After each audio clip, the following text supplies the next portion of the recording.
get to this video, can you guys please subscribe, like, and comment? I'm so excited for this journey, and I want you guys to see this journey with me. So go ahead and subscribe. I appreciate it. Come on. Guess who's back? Back again. Hell no. I'm sorry, back. I won. I think it is very rude and disrespectful for y'all to be up here laughing like that because... Look, y'all, I am back. I am ready to talk. I know Top of the Block should have been up on Friday. I do apologize. I've been dealing with a lot personally. Eventually, we will get into that at some later point. Y'all stay on my business. But I will be sharing some shit with y'all some later point. What exactly has been going on with me. Why I haven't been as consistent as I would like to have been. But I'm ready. Let's go and talk. Top of the Vlogs. Here we go. First story up. Unless you've been living underneath the rock, I'm sure you have heard about this story. A very sad story. But nonetheless, I do want to talk about it, y'all. So, the Titanic Submersal. It was a submarine created by OceanGate, not regulated. It's controlled by a damn game controller. The way that it works, from my understanding, is that they take a boat out with the submarine on it, and then they deploy it into the Atlantic Ocean to go view the wreckage, the Titanic wreckage, right? This Titanic wreckage, y'all know, is like 12,000 feet underneath the ocean. So you're going to the ocean's floor, right? I mean, clearly. Right, Titanic sank down to the floor. So you're going down there with Ariel, right? You're going to see King Triton and everybody, right? So these 5 people went down there. I do want to go ahead and just make sure I do share the names of the people. We had Stockton Rush, who was the CEO of OceanGate. We had a British billionaire, Hamish Harding. We had a French dive expert, Paul Henry. We had a Pakistani businessman, y'all. What is it? Shahzada Dawood and his son. They went down, and it's so sad because I did see a report saying that the son, I guess, was like terrified about the trip. I would be too, as a person that has, I shared with y'all, I'm like claustrophobic. And they literally, you can't stand in the submarine, right? You're laying down. They did show how the submarine actually looked. This submarine it's been like explored on like people in YouTube world, right? They have a video of showing the actual submarine before all this ever happened. Actually, the ironic thing is that Mr. Stockton Rush, the CEO, was actually one that's taking us on a tour on YouTube. Because of course, when I found out about this, I was like, let me go see. And I think everybody kind of got captivated with the story because it just sounds so dumb. I'm sorry. Like, what were y'all thinking? God bless the dead, but it's like you go in a submarine that's not regulated. Like I said, it's controlled by remote control. You are then being sent down. The damn submarine can't go back and forth. Like it can't maneuver by itself. Like can't send itself up. Like there's no way for you to drive the damn thing. It does. The controller supposedly does make it go forward and backwards, but you can't send yourself back up. The only way in an emergency, if it went over, I guess it's supposed to be down for a certain amount of hours. If it went over that time, it was supposed to be like a seal that would break and it would force the submarine to come back up. Of course, this hadn't happened. So the voyage started on June 17th. Apparently the boat alerted Canadian Coast Guards that, hey, they lost contact with the submarine. And they were, of course, trying to figure out what was going on. Then news came out that on Thursday, June 22nd, they should be out of oxygen. Figured that the people were either dead, or then news was coming out. They were kind of saying like if they had like reserved their, air, like, breathe in, breathe out slowly. Hopefully the oxygen could have, lasted a little longer. But we all know, you in there, you already know what's going on. You know that you've been down here for days at this point, and this was only supposed to be a couple of hours, and you ain't up yet. You're gonna start hyperventilating. I don't give a fuck what the fuck. You're gonna be like going crazy. So that was supposed to happen. Then we did get word that Coast Guard did say they heard some noises, and this was Thursday. It came out as well. There was some noises by the wreckage. they had heard from the ocean floor, and it sounded like some tapping noises. So everybody was kind of hopeful that maybe that was them inside the submarine trying to alert, right? Like I said, they have somebody on there that has experience with, taking these type of voyages. So everybody was kind of just hopeful. Come Friday, June 23rd, they do find parts of the actual submarine. So they pretty much know that the people on board, they believe that the actual submarine imploded, and that's why communication was lost. And they pretty much didn't, from what I understand, they didn't feel anything. It just happened, like they didn't even know what was going on. There was no alerts. There was no, like, nothing. The submarine didn't have the capacity to let them know that what was happening. It just happened. So it pretty much just imploded within itself. So everybody just was pretty much crushed, right? And which is sad. It's a sad thing, because, like, not only does the family have to, deal with the loss, but they're never, there's nothing to recover, right? Like, they're just lost at sea. That's just the way they're going, right? It's peculiar that they went to go see Titanic, and they joined them, joined the people that actually died all those years ago from the Titanic sinking. They joined them, and it's like, it's the worst. I don't know what could have been going through their minds, especially the father and son. Like, okay, if you want to do that, I don't understand why you would want to take your son, because it was so iffy. I mean, I did read that this wasn't the first time they had ran this, but it still was in a testing state, because it hadn't been done like a lot of times. I think I read like it had been done like maybe twice. So why would you chance that? Like, I don't understand why would you chance that. And the CEO goes on there too. It's like, what the hell's going on? My heart goes out to the families. It's just a sad thing. Next story. This story is crazy, because we were all captivated with the whole submarine story that we didn't even know about. Like, this came out after, but it actually happened before the submarine story actually happened. Apparently, there was about 750 migrants coming from Pakistani migrants coming to on ship by a fisher ship, like, or fisher's boat. It's not even a. They call it a parcel, right? Like, it's not even a ship. 750 people on board, and apparently it sank. 104 people survived. Now, the confusion about all this is that the stories from the people that did survive is different than what Coast Guard is trying to say happened. The stories from the Pakistani people that survived is saying that the Coast Guards tried to tow the ship, because they had alerted whoever was on the captain on the ship had alerted Coast Guards they were having some problems, because the ship was already overpopulated. 750 people on one ship, or I keep calling it's a parcel. I keep calling it a fucking ship. It's not even a ship. They call it a parcel of fishing boat, on a boat. 750 people, that's a lot of people. The weight, it was too many people, right? 750 people on this boat. It sinks. After audio shows that the captain or whoever was driving the boat called in the Coast Guards and said they needed some help. Like I said, the Pakistani survivors are saying that they were trying to be towed, and when they towed, it caused the boat to sink. The Coast Guards are saying that the reason why it sank was not because they towed it. They didn't even touch the boat. They weren't even close enough to even try to tow the boat. The people panicked and all shifted the weight of the boat, and then that's how it sank, right? The weight shift.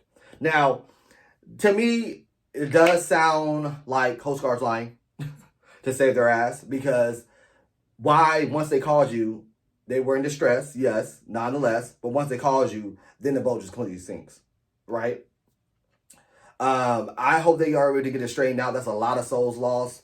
My hearts go out to them too. Like, God bless the dead. That's horrible. And we need to figure out, why is this happening, right? Like, why was there even allowed, period. It doesn't matter that it wasn't United States, right?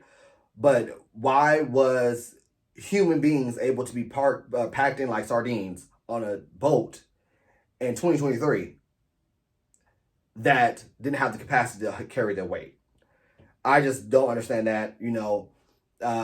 It's sad, and God bless them. All right, y'all. Enough sad news. Let's go ahead and get into some interesting news in my book. So I don't know if y'all heard, but Rihanna done stepped down as CEO of Savage Fenty. Which I feel like I understand. She has a family she's trying to take care, of. She doesn't have time to be, making all the decisions. That's pretty much what the CEO does. CEO pretty much makes all the decisions for the company, helps steer the company in whatever direction that needs to go. Wherever the vision is, they help steer it there and get it there, right? So she stepped down, and a woman named Hillary Super, former CEO of Anthropology Group, she will be stepping in. I'm sure Rihanna's still a part of the board, because CEOs usually have to still answer to boards. They still have to they still have somebody that's over them, right? So even though Rihanna is stepping down, I'm sure she still have a lot to say, right? I just want to give you guys a little background on Savage Fenty. Y'all know that's what made Rihanna a billionaire, like crazy. So Rihanna, so Savage Fenty is reportedly, as of March 2023, it's worth $2.8 billion. Yes, $2.8 billion. It was founded in 2018.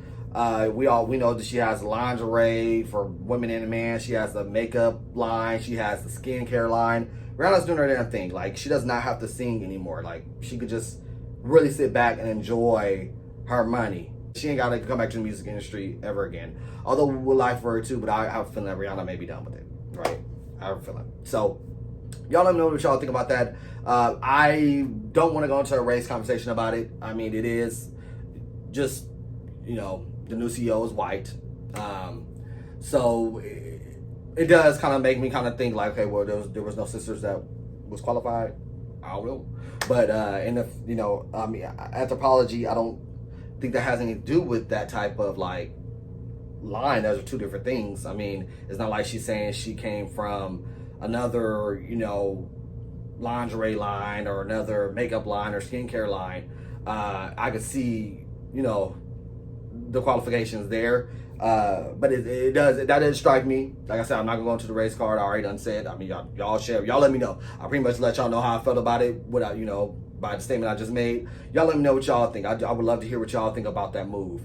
I wish the best for them. I mean, Rihanna good. She can literally let go of Fenty, sell it, and be great. So it's not like she needs the money or anything like that. So it is what it is. But y'all just let me know what y'all think. All right, y'all. Here we go. I never talked about him before. I try to stay away from him. Krishan's drama. Who's baby daddy? She proved that he's the baby daddy. Y'all know what I'm talking about. Mr. fucking Blueface. Let me just start this conversation with leading with that he is very young. I didn't know he's only fucking 26 years old. He's still learning. I just hope that when he does get older, he doesn't regret how he's behaved. And judging by a lot of men, a lot of my brothers, he probably won't. But I wish that a lot of people would think, like, you have kids, right? Now you have another one coming on the way. They're gonna see this stuff, especially the one that Krishan's the one she's with. That's his child, proven by DNA. He's gonna see the way you treat her as his mom. Not that he probably doesn't really give a fuck, because he treats this girl. Her name is Jaden Alexis. He's bouncing between them two. I remember a while ago he had videotaped her beating up his house, banging on the door. The baby's in the house. It's always just drama surrounding Blueface, right? But the conversation I wanted to have and start with you guys is, I guess he was being interviewed, and he did say that he feels like it's okay for his baby mom, Jaden, right? Yeah, Jaden. I don't know these people, y'all. Just whatever. Her name is Jaden Alexis. She seems like she's definitely not black. She's like, I don't know if she's white or she's Hispanic. I don't know, but she's not black, right? He feels like it's okay for her to say the word nigga because she has black kids. Because her, with him, she has a kid with him or kids with him. I feel like you're fucking crazy. Bro, that's not the move. I understand that we have taken the word nigga and changed it into a more of enduring word, right? Unfortunately, that's something that I feel like we had to do. I was having this conversation with my girlfriend the other day. I was telling her, she was kind of just sharing her opinion about it. She kind of feels like that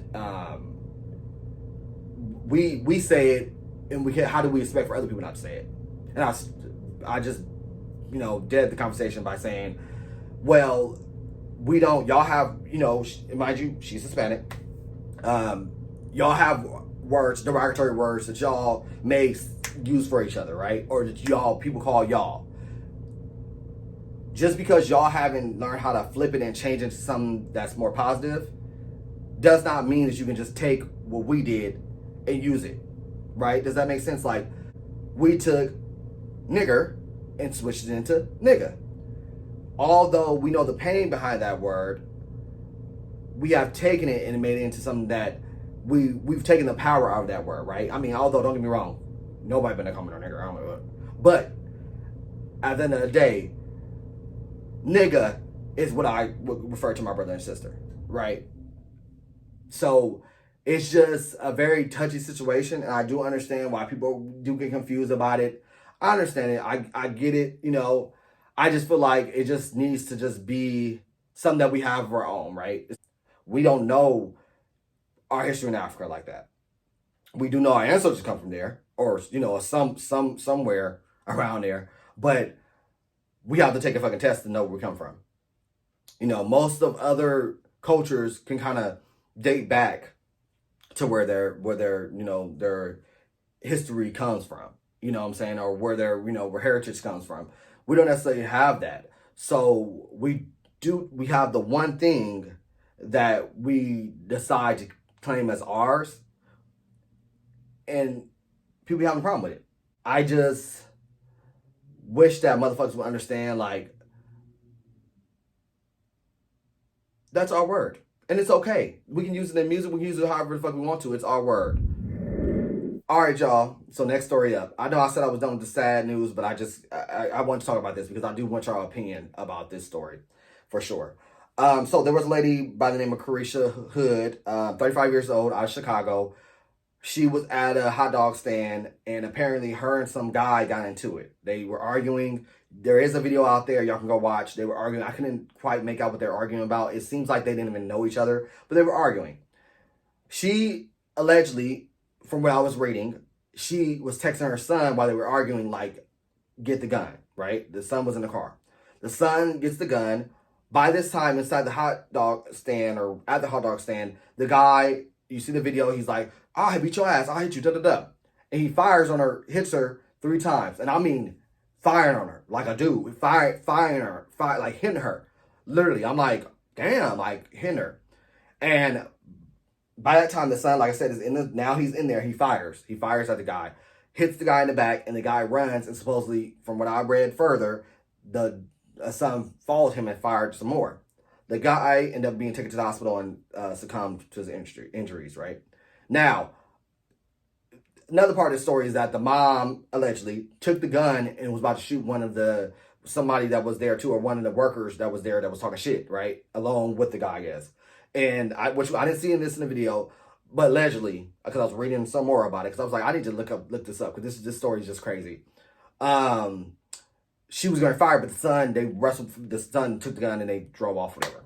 Now, they both are facing, the guy that passed for 32, they both are facing murder charges. First degree murder, right? Now, what do y'all think about this?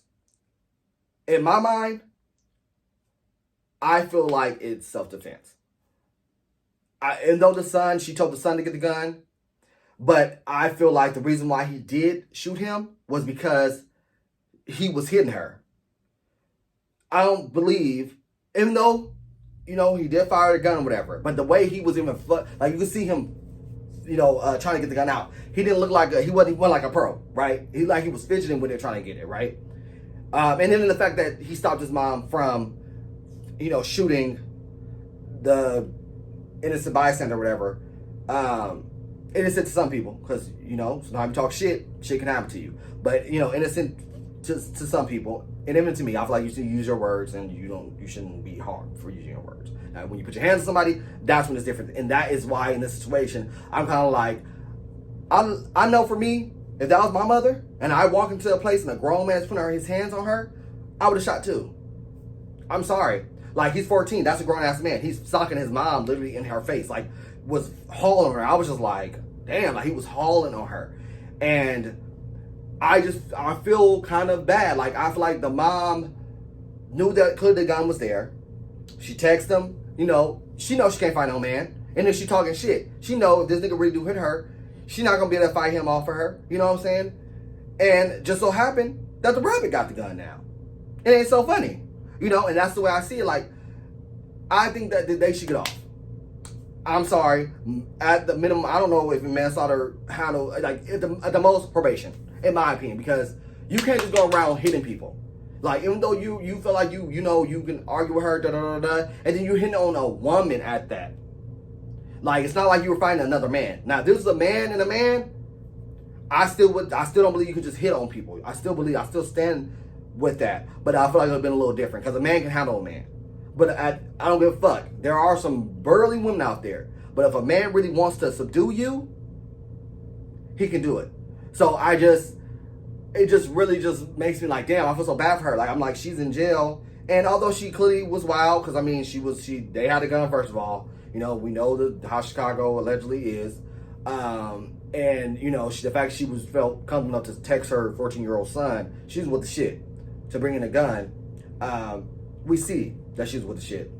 But at the same time, I'm just like, isn't it self-defense? Like, granted, he wasn't in a threat to the son, but that's his mother. Like I said, if she was on her foot and Angie was up, somebody hit on her, and I was able to have a gun, I'm shooting him. And I'm 14. This is a grown ass man. The dude was 32 years old. 14-year-old can't take no 32-year-old. You know what I'm saying? So it's like, what do you do? Like, you watching your mom get hit and you have a gun on you, I'm firing. Now, do I think he should have chased him down and fired at him again? That's where I think he made fucked up. You know what I'm saying? That's why I think, like, you got him off your mom. That should have been it. You shouldn't have chased him, because then now you're trying to kill him. But then again, somebody hit my mama, I probably would want to kill him too. I'm just being 110, y'all. I'm sorry. Y'all let me know what y'all think about that story. I feel so bad for the young man. Really stuck out to me too. Is like, damn, they really gonna try to get her ass, because they were saying the victim hit the defendant. So the victim, he's the victim now because he's shot, but then he's hitting her. So isn't she the victim? So that's the thing. It's like, it's a lot. It's a lot of moving parts. I mean, I'm really interested to see how this gonna go down. So they're facing first-degree murder, and that shit ain't cool. Like, the young man's only 14. I don't know. The news anchor said that he hit her 4 times in the head. I only saw 3. But it possibly could have been 4. Because I was really shocked. I was like, and the camera kind of like bounced. And like maybe it was like a motion camera, to where when the son walked in, it bounced onto him. So, I mean, he was hitting her like with all his might. You know what I'm saying? So I just can imagine me being in that same position and not shooting. I'm sorry. So y'all let me know what y'all think. Let's move on to the next story. All right, y'all. So I got 2 divorces to talk about. I got Monique Samuels and Chris Samuels from Real Housewives of Potomac fame, Love and Marriage Huntsville, Love and Marriage DC fame, and then I have, of course, Babby and Scrappy. Chris and Monique were together for 11 years. They do have 3 kids. As we know, we remember when Monique told Andy on the reunion, like, this is little money, the Real Housewife money is little. Chris really has the dollars. He's worth 16 mil. So she's gonna be good. I didn't really watch Love and Marriage DC. I don't know, but I've heard that apparently Monique seemed really irritated by him. I do remember when a report came out, they were separating, and they got on IG and debunked it.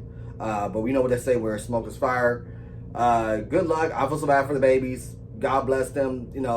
Whatever makes them happy. I did see that Monique hadn't been. I went to her IG. I follow her IG, but I went to, be nosy, y'all. We all do it. I did see she hadn't been wearing her ring in a while. So clearly they had been kind of separated. So, originally we heard that Chris was trying to fight for the marriage and all that shit, and you know, what's done is done. If it's just not working out, it's just not working out. You don't force it because you're limiting your happiness. So shout out to them, prayers for the babies. I'm sure it'll be adjustment, but you know, they'll get over it. They'll learn to appreciate mom and dad in separate houses because they'll be happier, right? And then Bambi and Scrappy, Little Scrappy. They have been married for 6 years. Love and hip hop fame. Scrappy, you know, y'all know, we know he's a rapper. Bambi, we know she was on Basketball Wives at one point, and then she went on and went to Love and Hip Hop along with Scrappy. They kind of just fell in love with each other. They have 2 kids. We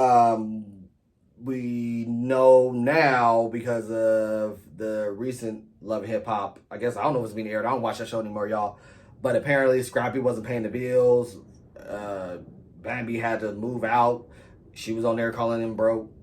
Mama D came out and said her son ain't broke. Then we know his daughter came out and said, you know, it was just a back and forth that, you know, she's not a good mom, and you know that she doesn't. First, she was trying to stay really respectful, but then Bambi came out and did the most, and then, you know, of course, the daughter's going to take up for her father. So, you know, kind of went back and forth. So all this has happened. I'm like, it's getting messy. It's probably best they do both go their separate ways. I just hope they are able to not a co-parent because their kids are really small. And, you know, I hope that they both find happiness. Reports came out that tonight on the BET Awards, he will be taking Nuck If You Buck Ride, Up If You Buck Ride, Diamond. Y'all, that used to be the jab. Y'all know it used to be jab. Don't try to play with me. Diamond to the BET Awards. We all know they used to date back in the day. And Erica, his ex, talked about on one of her interviews, said that, you know, that Diamond was kind of interfering with them. And then Bambi has came out and said Diamond was back in the picture too. So we shall see. We shall see if he shows up on the red carpet with her. That's going to be interesting. I will be watching the BET Awards. I don't know if I'm going to review it, y'all, because I have, like I said, I have a lot going on personally. I am going to still do Real Housewives of Atlanta. And we'll see if I can do BET or do it, if I can even do it. I might just sit back and enjoy the show, y'all. But y'all, that's all I got. I ain't got no fucking more. Thank you guys so much for watching. Please make sure you guys comment, subscribe, and like my video. And I'm out.